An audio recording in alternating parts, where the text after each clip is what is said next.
నమస్కారం, welcome to I dream. నేను మీ విజిత. ప్రస్తుతం మనతో పాటు ఉన్నారు ప్రముఖ ఆధ్యాత్మికవేత్త, శ్రీ విద్యా ఉపాసకులు, ఎంతో మందికి మంత్రోపదేశం చేసిన గురువుగారు శ్రీ గురు కరుణామయ్య గారు మనతో పాటు ఉన్నారు. ఇప్పుడు గురుగారితో మాట్లాడి మన సందేహాలన్నింటినీ నివృత్తి చేసుకుందాం. నమస్కారం గురుగారు. శ్రీమాత్రే నమః. గురుగారు, ఇంట్లో ఎవరైనా చనిపోయినప్పుడు వాళ్ళకి సంబంధించిన వస్తువులన్నీ తీసి బయట పడేయలేము. ఆ వస్తువులన్నీ ఇంట్లో వాళ్ళకి సంబంధించిన వాళ్ళు ఎవరో ఒకరు వాడుతుంటారు. అలా వాడటం కరెక్టేనా? అసలు వాడటం వల్ల ఏమైనా దోషం అనేది కలిగే అవకాశం ఉంటుందా? లేదు, మన మనిషే కదా, మనిషి మనలో లేకపోయినా వాళ్ళ వస్తువుల ద్వారా మనలో ఉన్నారు అని అనుకుంటున్నాము, ఆ భావన కలుగుతోంది, తప్పేముంది, ఇలా అనుకోవచ్చు అంటారా గురుగారు? చచ్చిపోయిన వాళ్ళ వస్తువులు వాడకూడదు అని అభిప్రాయం ఉన్న వాళ్ళు, అంటే చెడు జరుగుతున్నారు, వాళ్ళ ఇంటి అడ్రస్ ఏదో చెప్తే మనం వెళ్ళిపోదాం. వాళ్ళ నగలన్నీ ఉంటాయి కదా, అవి బయట పడేస్తారు, అది తీసేసుకుందాం. ఎందుకంటే మరి వాళ్ళది వాడకూడదు కదండి. నీది ఎక్కడ వస్తుంది? వాళ్ళ బట్టల దగ్గర వస్తుంది, ఇంకో దగ్గర వస్తే ముట్టుకోకూడదు అంటున్నావు. అసలు దీంట్లో ఏమీ అసలు స్థారమే లేదు ఈ ఆలోచనలో. ఒక మనిషి ఒక జీవి, ఆ జీవి ఒక దేహంలో ఉండి ఎన్నాళ్ళు ఉంటారో వెళ్ళిపోతారు. మనకి మరణం అంటే భయం, చావు అంటే భయం. ఆ 10 రోజులు ఎవరిని ముట్టుకోకూడదు, తగలకూడదు, ఇవన్నీ ఏదో డిసిప్లిన్ కోసం పెట్టారు. అందరితో ఆగకుండా వాళ్ళు మరణించే వాళ్ళ వస్తువులు వాడకూడదు అన్నది కూడా అవుతుంది. వేసుకున్నామే అనుకోండి, ఏమి శక్తి వస్తుంది? అక్కడ ఏం లేదు, వెళ్ళిపోయింది ఆ శక్తి. ఆ రకంగా చూస్తే చనిపోయిన వాళ్ళ వస్తువులు వాడడంలో ఏమీ తప్పులేదు. ఎందుకంటే మీరు కాశీ వెళ్ళారనుకోండి, ఆ చచ్చిపోయిన వాళ్ళ బట్టలు దుప్పని తీసి ఇంకోటి దాన్ని తీసి కప్పేసుకుంటూ ఉంటాడు. అక్కడ వాడు బాగానే ఉన్నాడు, వాడి జీవితంలో వాడు బాగానే ఉంటాడు. ఇక్కడ ఉంటుంది అంతా భయము అనేది.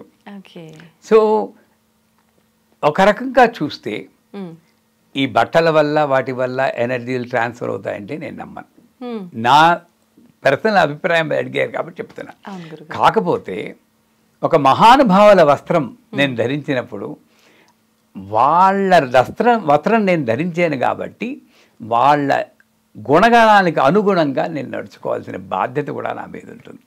అంటే చచ్చిపోయిన వాళ్ళ వస్తువులు వాడచ్చే. ఇప్పుడు మా నాన్నగారు లేరు, మా నాన్నగారి వస్తువులు కొన్ని నేను వాడతాను.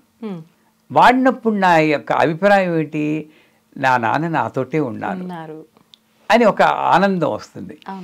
పైగా మా నాన్నగారు ఎలాంటి జీవితం గడిపారో, పొదుపుగా, ఎవరి దగ్గర పైసా అప్పు లేకుండా అది ఆ కళ్ళజోడు ఏదైనా పెట్టుకుంటే నాకు అది గుర్తొచ్చి సాధ్యమైనంత కంట్రోల్ చేసుకోవడానికి ఖర్చుని అప్పుడప్పుడు ప్రయత్నించాను. ఆ రకంగా వాళ్ళ మంచి గుణగణాలని నేను గుర్తు చేసుకోవడానికి ఒక పరికరంగా మనం ఉపయోగించవచ్చు. ఒకటే అమ్మ, మనం ఒక సిద్ధాంతాన్ని పాటిస్తే పూర్తిగా పాటించాలి. అవును గురుగారు. మీరు ఇందాక చెప్పినట్టు వాళ్ళ వస్తువులు వాడకూడదంటే బంగారము, వెండి ఇవన్నీ కూడా ఎవడు వాడకుండా బయట దొరికేయాలి. అలా కాకుండా అవి వాడచ్చు, బట్టలు వాడకూడదు అంటే వాటికి తప్పు లేదు. పోయిన వాళ్ళది ఆ కర్మలన్నీ వెళ్ళిపోతుంది, అప్పటితో వెళ్ళిపోయింది. వాళ్ళ గుర్తుగా నేను మైండ్లో ఏదో సెంటిమెంటల్గా పెట్టుకుని వాడుకుంటే వాళ్ళకి గౌరవంగా వాడుకోవచ్చు, తప్పులేదు. లేదా వాళ్ళ పేరు మీద ఇంకో అనాథ తరణాలనుకో ఎవరికో లేని వాళ్ళకి డొనేట్ చేసేయచ్చు. అది కూడా వాళ్ళ పేరు మీద ఒక భక్తిభావంతో చేయాలి. కానీ అది ఉంటే నాకు ఏదో చెడు జరుగుతుంది, ఉన్నన్నాళ్ళు ఓహో అని పూజించావా, వాడు వెళ్ళిపోగానే అది ముట్టుకుంటే నాకు చెడు, ఎక్కడుందమ్మా ఇందులో న్యాయం? ఆ మనిషి వెళ్ళిపోయాక బట్టల్లో చెడు వచ్చేస్తుందండి? లేదు. నిజంగా వాడు మంచివాడు అయితే బట్టల్లో కూడా మంచివాళ్ళు ఉండాలి, మంచితనం ఉండాలి. ఎక్కడో ఆలోచనలో పొరపాటు ఉంది. అంచేత రెండే మీకు పరిహారాలు చెప్తున్నాను. ఒకటి పరిష్కార మార్గాలు, ఒకటి మీరు ధైర్యంగా వాళ్ళని గుర్తు చేసుకుంటూ, మా నాన్నగారు మా గురువు గారి బట్టలన్నీ నేను వేసుకుంటాను, ఆయన వెళ్ళిపోయారు, అది ముట్టుకున్నప్పుడు గురువు గారే కాగలించుకున్నట్టు ఉంటుంది. ఆ భావంతో పర్ఫెక్ట్ వేసుకోవచ్చు. లేదా ఇంకోళ్ళకి దానం ఇచ్చేయండి మొత్తం అంతా, అంతే, ఇంక్లూడింగ్ ఇవి. అది సాధ్యం కాదు గురువు గారు. చేయమనండి, మరి మీ వాళ్ళు ఒకటే రూల్ కదా. దానం ఇచ్చేస్తే వాళ్ళు బతుకుతారు. కానీ ఆ దానం ఇచ్చేటప్పుడు ఇవి మాత్రమే ఇస్తాను, అవి ఇవ్వను, అదైతే నాకు ఏదో కర్మలు అంటుకుంటాయంటే ఆ భయపడడం పోయిన వాళ్ళని అగౌరవపరచడమే కానీ మరొకటి కాదని మనం. గురుగారు, ఇప్పుడు మామూలుగా ఒకరి చెప్పులు ఒకరు వేసుకుంటే వాళ్ళకున్న ఏదైతే శని అనేది ఉందో అది వీళ్ళకి వస్తుంది అని చెప్పి అంటుంటారు కదా గురుగారు, మామూలుగా బ్రతికి ఉన్నప్పుడు. అట్లాంటప్పుడు వస్తువుల్లో ఏదో ఒకటి ఉంది అని నమ్ముతున్నాం. మరి మనిషి చనిపోయిన తర్వాత కూడా వాళ్ళు లేకపోయినా వాళ్ళ వస్తువులపై ఆ ప్రభావం ఉంటుంది అనే వాళ్ళు కూడా ఉంటారు కదా గురుగారు. మీరు ఇందాక వాళ్ళు ధరించిన జోళ్ళు, దాంట్లో జోళ్లలో చెడే ఉంటుందండి.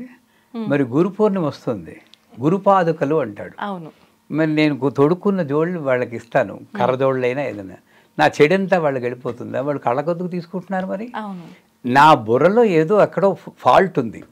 ఆ జోళ్ళు అనేప్పుడు చెడుతూనే ఆలోచిస్తున్నాను. జోళ్లల్లో ఆ మనిషి ఎటువంటి వాడో వాళ్ళ కర్మలు ఉంటాయంటే నేను ఒప్పుకుంటాను.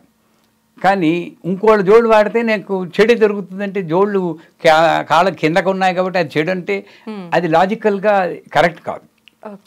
ఒక రకంగా చూస్తే ఈ వస్తువుల్లో ఏమీ లేదమ్మా, మైండ్లోనే ఉంది. నీకు జోళ్ళు చెడంటే వీటిల్లో కూడా చెడు ఉంటుంది.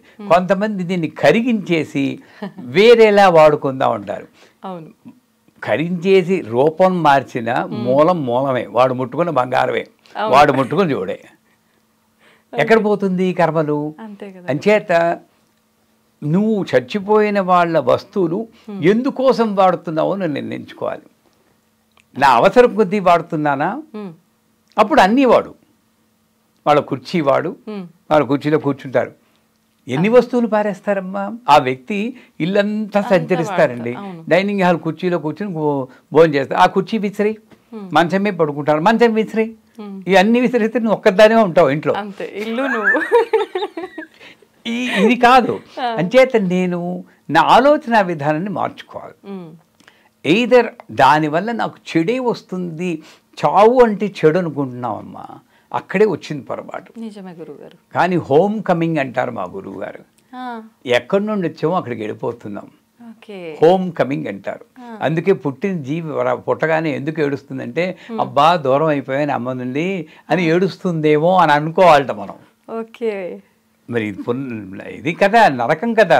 లోపల గర్భంలో 9 నెలలు కూర్చుని బయట నొక్కుకుపోతూ బయటకు వచ్చి ఊపిరి అందక అది ఎంబిలికల్ కార్డు కట్ చేసేస్తే భయం వేసి బతుకుతానని ఈ స్థితి నుండి మళ్ళీ వెనక్కి వెళ్ళిపోయిన హోమ్ కమింగే కదా అది. వాడికి వెళ్ళిపోయిన వాడికి ఆనందంగా ఉంటుంది. కానీ నాకు ఎప్పటి నుండో ఒక చావంటే ఒక భయం పట్టుకుని, మరి పెద్ద పెద్ద స్వామీజీలు వెళ్ళిపోతూ ఉంటారండి. వాళ్ళ పాదరక్షలు, వాళ్ళ కాళ్ళ జోడు, స్వామి రామ మ్యూజియం అక్కడ కాలిఫోర్నియా ఉంది, వెళ్ళి చూసాం. అవన్నీ కూడా చూసి దండం పెట్టుకుంటున్నారు. కొంతమంది వాళ్ళ శిష్యులు వాడుకున్న వాళ్ళు ఉంటారు. మరి ఈ సిద్ధాంతం పెడితే వాళ్ళు వాడుకోకూడదు కదా. నేనేమనుకుంటున్నాను, చచ్చిపోయాడంటే వాడి నుంచి చెడే వస్తుంది అనుకుంటున్నాను. అది మనిషిని బట్టి ఉంటుంది కానీ చావు బట్టి ఉండదు.